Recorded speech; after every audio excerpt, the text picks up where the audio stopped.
Kung nagsisinungaling si VP Sara ayon sa mga taong bayan na nag-comment doon sa video na ito ni Representative Jinky Luistro, sampahan mo daw ng kaso, Jinky Luistro, si VP Sara para magkaalaman kayo kung totoo o hindi ang sinasabi ni VP Sara. Yun ho. Ayan.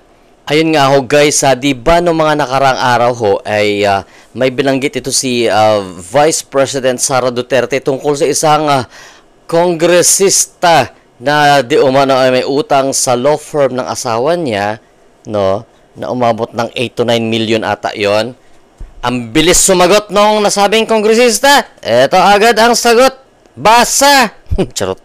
Mawalang galang po, hindi po buwaya ang Congresswoman ng Batangas 2nd District. Pasensya na po, pero hindi ko po ito maunawaan. Pero rest assured po na kung may makikita akong papel na nagpapatotoo na naging bahagi po ang inyong law firm or law office sa mga kasong napangkit, pagsisikapan ko po na bayaran ang sinasabi niyong utang. Hindi ko lang po maintindihan, siyam na milyon daw po yon. Kung wala namang entry of appearance, wala ding pleading, para pong ang hirap maintindihan kung saan nanggaling ang siyam na milyon na pagkakautang. Teka, alangan naman maningil yung tao kung wala kayong utang.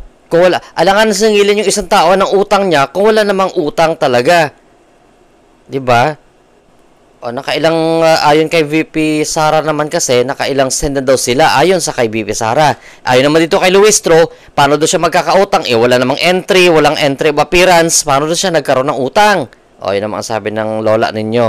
O, di, maganda itong usapin na ito. Abangan natin kung sino ang magiging panalo sa ganitong usapin ng pagkakautang. Ayan ho. At isa pa nga na naging reaction ni VP Sara dito kay Congresswoman Jinky Luistro itong di ba may video na kumalat tungkol sa namimigay siya ng pera tapos may pagpagano-gano sa ulo, parang naging obispo ang lola ninyo. Eto, pakinggan nyo si VP Sara, ha? Mayroon akong nakita na video. Nagbibigay ng pera tapos may ganyan sa ulo. Tapos ganyan sa ulo.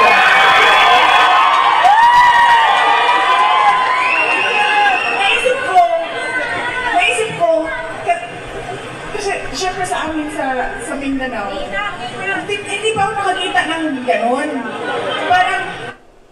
Parang bigay pera, tapos ganyan sa ulo, tapos bigay pera, ganyan sa ulo. Sabi ko pa, ano ito? Oo ha, ninang mo ako ang magbibinyag sa'yo. Kasi yung video ni Luistro, di ba? Mamaya i-clip natin dyan, ha, kung po pwede, ha. Yung bibigay siya ng pera, ganun, tapos yung sabay ganun hawak sa ulo. Hindi ko alam kung naging pare bigla yung si Luistro nung time na yun, eh.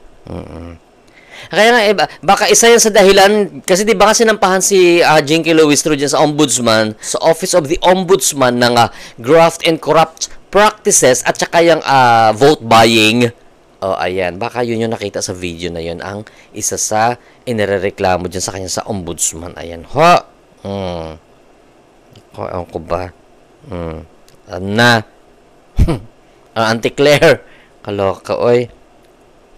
So, dito sa usaping utang-utang na to ay siguro naman hindi magbibitaw ng salita itong si VP Sara na may amount pa. Pero kung halimbawa dahil parang kiniklaim ni Jinky Luistro na parang paano daw siya nagkautang na 9 million kung wala namang entry of appearance. Ibig sabihin ng entry of appearance, parang hindi naman kumatawan yung mga abogado dun sa kanya ng law firm ni Sara Duterte. Walang entry of appearance. Yun ang sinasabi niya. So, saan kaya doon galing yung 9 million pesos na yon? So, ngayon, ewan ko, ha? Parang ironic isipin na si VP Sara magsasabi ng gano'n sa publiko, tapos hindi naman totoo, gano'n. So, ito ang hamon ng sambayanan kay Jinky Luistro kasi may nakita ko to sa comment, section.